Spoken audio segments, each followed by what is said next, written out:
തടസ്സങ്ങളെല്ലാം നീങ്ങി തൃപ്പയാർ ബസ് സ്റ്റാൻഡിന് തിങ്കളാഴ്ച ശിലയിടും.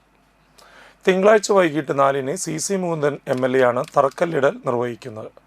8,80,00,000 രൂപയുടെ ഭരണാനുമതി ലഭിച്ചതോടെയാണ് നിർമ്മാണ പ്രവർത്തനങ്ങൾ വേഗത്തിലാകുന്നത്. ഗീതാഗോപി നാട്ടിക MLA ആയിരിക്കുമ്പോഴാണ് ബസ് സ്റ്റാൻഡിനായി 5 കോടി രൂപ അനുവദിച്ചത്. പിന്നീട് നാട്ടിക MLA ആയി വന്ന CC മുകുന്ദൻ പദ്ധതിയിലേക്ക് 3 കോടി രൂപ കൂടി വകയിരുത്തി. കഴിഞ്ഞ LDF പഞ്ചായത്ത് ഭരണസമിതിയാണ് സ്റ്റാൻഡിനായി പുതിയ രൂപരേഖ തയ്യാറാക്കിയത്. തുടർന്ന് പഴയ ബസ് സ്റ്റാൻഡ് പൊളിച്ചു നീക്കി.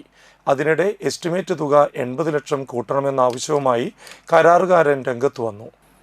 പുതിയ UDF പഞ്ചായത്ത് ഭരണസമിതി ബസ് സ്റ്റാൻഡ് സ്ഥലം യോഗങ്ങൾ നടത്തുന്നതിനായി വാടകയ്ക്ക് നൽകാൻ തീരുമാനിച്ചതിനെതിരെ LDFിൻ്റെ നേതൃത്വത്തിൽ ശക്തമായ പ്രതിഷേധവും ഉണ്ടായിരുന്നു. പഞ്ചായത്തിൻ്റെ കൈവശമുള്ള 47 സെൻറ്റിൽ ബസ് സ്റ്റാൻഡിനായി 4 നില കെട്ടിടമാണ് ഉയരുന്നത്. 10 ബസ്സുകൾക്ക് പാർക്ക് ചെയ്യാൻ സൗകര്യമുണ്ടാകും. കംഫർട്ട് സ്റ്റേഷൻ, കഫ്റ്റീരിയ, കടമുറികൾ, മറ്റു വാഹനങ്ങൾക്ക് പാർക്കിംഗ് സ്ഥലം, 4 നിലകളിലും കടമുറികൾ എന്നിവയെല്ലാം ഉണ്ടാവും. മുകളിൽ കൺവെൻഷൻ ഹാളും നിർമ്മിക്കാനാകും.